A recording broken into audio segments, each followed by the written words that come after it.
Chapter 2. Fire on the Mountain. By the time Ralph finished blowing the conch, the platform was crowded. There were differences between this meeting and the one held in the morning.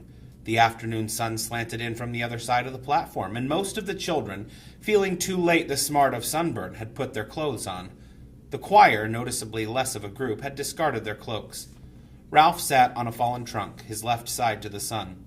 On his right were most of the choir. On his left, the larger boys who had not known each other before the evacuation. Before him, small children squatted in the grass. Silence now. Ralph lifted the cream and pink shell to his knees, and a sudden breeze scattered light over the platform. He was uncertain whether to stand up or to remain sitting. He looked sideways to his left, toward the bathing pool. Piggy was sitting near, but giving no help. Ralph cleared his throat. "Well, then." All at once he found he could talk fluently and explain what he had to say. He passed a hand through his fair hair and spoke. "We're on an island. We've been on the mountaintop and seen water all round. We saw no houses, no smoke, no footprints, no boats, no people. We're on an uninhabited island with no other people on it." Jack broke in. "All the same, you need an army for hunting. Hunted pigs. Yes, there are pigs on the island." All three of them tried to convey this sense of the pink live thing struggling in the creepers. "We saw squealing. It broke away before I could kill it. But next time..." Jack slammed his knife into a trunk and looked round challengingly. The meeting settled down again. "So you see," said Ralph, "we need hunters to get us meat. And another thing." He lifted the shell on his knees and looked round the sun-slashed faces. "There aren't any grown-ups. We shall have to look after ourselves." The meeting hummed and was silent. "And another thing. We can't have everybody talking at once. We'll have to have hands up like at school." He held the conch before his face and glanced round the mouth. "Then I'll give him the conch." "Conch?" "That's what this shell's called. I'll give the conch to the next person to speak. He can hold it when he's speaking. But look, and he won't be interrupted, except by me." Jack was on his feet. "We'll have rules," he cried excitedly. "Lots of rules. Then when anyone breaks them, wee-ow, wacko, bong, doink." Ralph felt the conch lifted from his lap. Then Piggy was standing cradling the great cream shell, and the shouting died down. Jack, left on his feet, looked uncertainly at Ralph, who smiled and patted the log. Jack sat down. Piggy took off his glasses and blinked at the assembly while he wiped them on his shirt. "You're hindering Ralph. You're not letting him get to the most important thing." He paused effectively. "Who knows we're here, huh?" "They knew at the airport. The man with the trumpet thing. My dad." Piggy put on his glasses. "Nobody knows where we are," said Piggy. He was paler than before and breathless. "Perhaps they knew where we was going to, perhaps not, but they don't know where we are because we never got there." He gaped at them for a moment and then swayed and sat down. Ralph took the conch from his hands. "That's what I was going to say," he went on. "When you all... He gazed at their intent faces. "The plane was shot down in flames. Nobody knows where we are. We may be here a long time." The silence was so complete that they could hear the unevenness of Piggy's breathing. The sun slanted in and lay golden over half the platform. The breezes that on the lagoon had chased their tails like kittens were finding their way across the platform and into the forest. Ralph pushed back the tangle of fair hair that hung on his forehead. "So we may be here a long time." Nobody said anything. He grinned suddenly. "But this is a good island. Jack Simon and me, we climbed the mountain. It's wizard. There's food and drink and rocks, blue flowers." Piggy, partly recovered, pointed to the conch in Ralph's hands, and Jack and Simon fell silent. Ralph went on. "While we're waiting, we can have a good time on this island." He gesticulated wildly. "It's like in a book." At once there was a clamor. "Treasure Island! Swallows and Amazons! Coral Island!" Ralph waved the conch. "This is our island. It's a good island. Until the grown-ups come to fetch us, we'll have fun." Jack held out his hand for the conch. "There's pigs," he said. "There's food and bathing water in that little stream along there. And everything. Didn't anyone find anything else?" He handed the conch back to Ralph and sat down. Apparently no one had found anything. The older boys first noticed the child when he resisted. There was a group of little boys urging him forward, and he did not want to go. He was a shrimp of a boy, about 6 years old, and one side of his face was blotted out by a mulberry-colored birthmark. He stood now, warped out of the perpendicular by the fierce light of publicity, and he bored into the coarse grass with one toe. He was muttering and about to cry. The other little boys, whispering but serious, pushed him toward Ralph. "All right," said Ralph. "Come on, then." The small boy looked round in panic. "Speak up." The small boy held out his hands for the conch, and the assembly shouted with laughter. At once he snatched back his hands and started to cry. "Let him have the conch!" shouted Piggy. "Let him have it!" At last Ralph induced him to hold the shell, but by then the blow of laughter had taken away the child's voice. Piggy knelt by him, one hand on the great shell, listening and interpreting to the assembly. "He wants to know what you're going to do about the snake thing." Ralph laughed, and the other boys laughed with him. The small boy twisted further into himself. "Tell us about the snake thing." "Oh, now he says it's a beast. It was a beastie." "Beastie?" "A snake thing, ever so big. He saw it." "Where?" "In the woods." Either the wandering breezes or perhaps the decline of the sun allowed a little coolness to lie under the trees. The boys felt it and stirred restlessly. "You couldn't have a beastie, a snake thing on an island like this size," Ralph explained kindly. "You only get them in big countries like Africa or India." Murmur and the grave nodding of heads. "He says the beastie came in the dark." "Then he couldn't see it." Laughter and cheers. "Did you hear that? Says he saw the thing in the dark.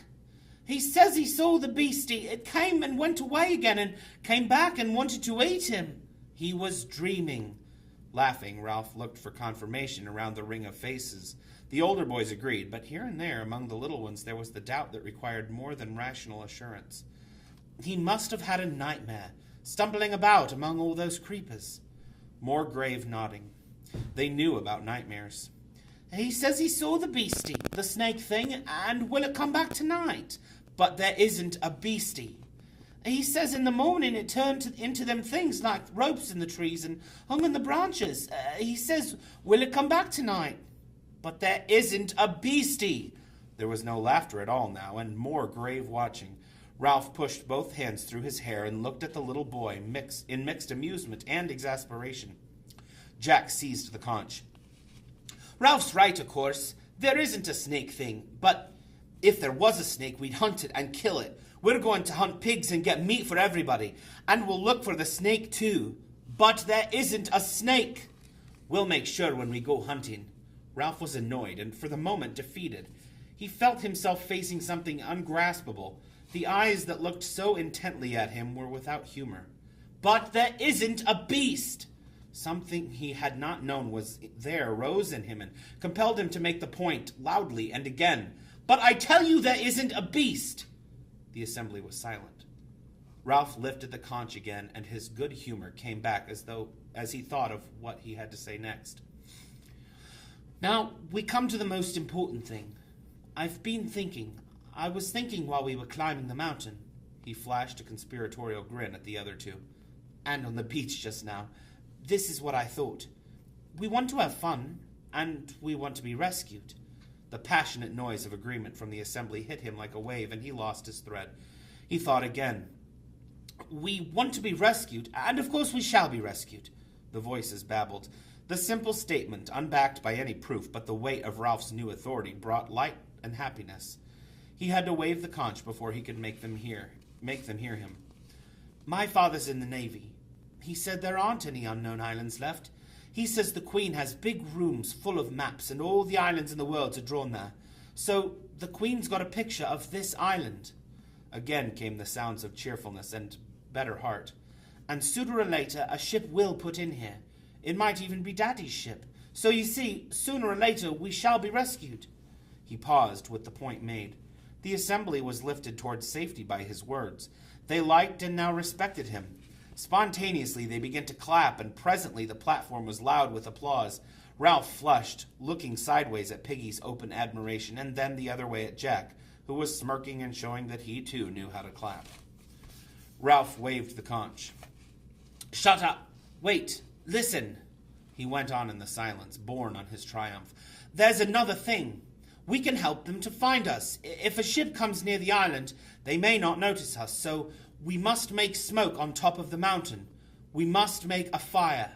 A fire! Make a fire! At once, half the boys were on their feet. Jack clambered among them, the conch forgotten. Come on, follow me! The space under the palm trees was full of noise and movement. Ralph was on his feet too, shouting for quiet, but no one heard him. All at once the crowd swayed toward the island and was gone, following Jack. Even the tiny children went and did their best among the leaves and broken branches. Ralph was left holding the conch with no one but Piggy. Piggy's breathing was quite restored. Like kids, he said scornfully, acting like a crowd of kids. Ralph looked at him doubtfully and laid the conch on the tree trunk. I bet it's gone tea time, said Piggy. What do they think they're going to do on that mountain? He caressed the shell respectfully, then stopped and looked up. Ralph! Hey, where you going? Ralph was already clambering over the first smashed swaths of the scar. A long way ahead of him was crashing and laughter. Piggy watched him in disgust. Like a crowd of kids. He sighed, bent, and laced up his shoes. The noise of the errant assembly faded up the mountain. Then, with the martyred expression of a parent who has to keep up with the senseless ebullience of the children, he picked up the conch, turned toward the forest, and began to pick his way over the tumbled scar. Below the other side of the mountain top was a platform of forest. Once more, Ralph found himself making the cupping gesture. Down there we could get as much wood as we want. Jack nodded and pulled at his underlip. Starting perhaps 100 feet below them on the steeper side of the mountain, the patch might have been designed expressly for fuel. Trees, forced by the damp heat, found too little soil for full growth, fell early and decayed. Creepers cradled them, and new saplings searched a way up. Jack turned to the choir, who stood ready. Their black caps of maintenance were slid over one ear like berets. We'll build a pile! Come on! They found the likeliest path down and began tugging at the dead wood, and the small boys who had reached the top came sliding too, till everyone but Piggy was busy. Most of the wood was so rotten that when they pulled it, it broke up into a shower of fragments and wood lice and decay, but some trunks came out in one piece. The twins, Sam and Eric, were the first to get a likely log, but they could do nothing till Ralph, Jack, Simon, Roger, and Maurice found room for a handhold. Then they inched the grotesque dead thing up the rock and toppled it over on top. Each party of boys added a quota, less or more, and the pile grew. At the return, Ralph found himself alone on a limb with Jack, and they grinned at each other, sharing this burden. Once more, amid the breeze, the shouting, the slanting sunlight on the high mountain, was shed that glamour, the strange invisible light of friendship, adventure, and content. Almost too heavy, Jack grinned back. Not for the two of us. Together, joined in an effort by the burden, they staggered up the last steep of the mountain. Together they chanted, 1, 2, 3, and crashed the log onto the great pile. Then they stepped back, laughing with the triumphant pleasure, so that immediately Ralph had to stand on his head. Below them, boys were still laboring, though some of the small ones had lost interest and were searching this new forest for fruit. Now the twins, with unsuspected intelligence, came up the mountain with armfuls of dried leaves and dumped them against the pile. One by one, as they sensed that the pile was complete, the boys stopped going back for more and stood, with the pink, shattered top of the mountain around them. Breath came evenly by now, and sweat dried. Ralph and Jack looked at each other while society paused about them. The shameful knowledge grew in them and they did not know how to begin confession. Ralph spoke first, crimson in the face. Will you? He cleared his throat and went on. Will you light the fire? Now the absurd situation was open. Jack blushed too. He began to mutter vaguely, You rub 2 sticks. You rub... He glanced at Ralph, who blurted out the last confession of incompetence. Has anyone got any matches? You make a bow and spin the arrow, said Roger. He rubbed his hands in mime. Psst, psst. A little air was moving over the mountain. Piggy came with it in shorts and shirt, laboring cautiously out of the forest with the evening sunlight gleaming from his glasses. He held the conch under his arm. Ralph shouted at him, Piggy, have you got any matches? The other boys took up the cry till the mountain rang. Piggy shook his head and came to the pile. My, you made a big heap, haven't you? Jack pointed suddenly. His specs! Use them as burning glasses! Piggy was surrounded before he could back away. Here, let me go! His voice rose to a shriek of terror as Jack snatched the glasses off his face. Mind out! Give them back! I can hardly see! You break the conch! Ralph elbowed him to one side and knelt by the pile. Stand out of the light! There was pushing and pulling and officious cries. Ralph moved the lenses back and forth, this way and that, till a glossy white image of the declining sun lay on a piece of rotten wood. Almost at once a thin trickle of smoke rose up and made him cough. Jack knelt to and blew gently so that smoke drifted away, thickening, and a tiny flame appeared. The flame, nearly invisible at first in that bright sunlight, enveloped a small twig, grew, was enriched with color, and reached up to a branch, which exploded with a sharp crack. The flame flapped higher, and the boys broke into a cheer. My specs! Howled Piggy. Give me my specs! Ralph stood away from the pile and put the glasses into Piggy's groping hands. His voice subsided to a mutter. Just blurs, that's all. I hardly see my hand. The boys were dancing. The pile was so rotten and now so tinder-dry that whole limbs yielded passionately to the yellow flames that poured upwards and shook a great beard of flame 20 feet into the air. For yards round the fire the heat was like a blow, and the breeze was a river of sparks. Trunks crumbled to white dust. Ralph shouted, More wood! All of you, get more wood! Life became a race with the fire, and the boys scattered through the upper forest. To keep a clean flag of flame flying on the mountain was the immediate end, and no one looked further. Even the smallest boys, unless fruit claimed to them, brought little pieces of wood and threw them in. The air moved a little faster and became a light wind, so that leeward and windward side were clearly differentiated. On one side the air was cool, but on the other the fire thrust out a savage arm of heat that crinkled hair on the instant.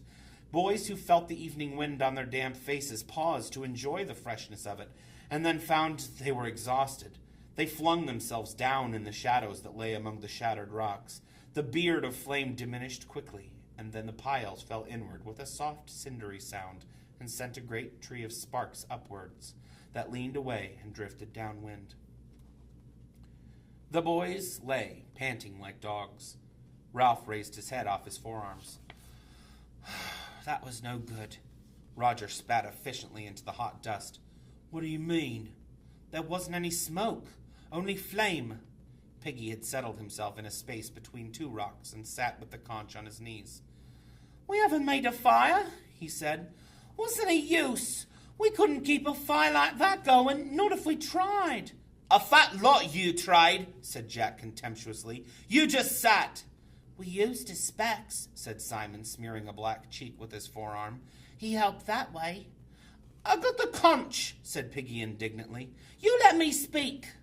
The conch doesn't count on top of the mountain, said Jack. So you shut up. I got the conch in my hand. Put on green branches, said Maurice. That's the best way to make smoke. I got the conch. Jack turned fiercely. You shut up. Piggy wilted. Ralph took the conch from him and looked round the circle of boys. We've got to have special people looking after the fire. Any day there may be a ship out there. He waved his arm at the taut wire of the horizon. And if we have a signal going, they'll come and take us off.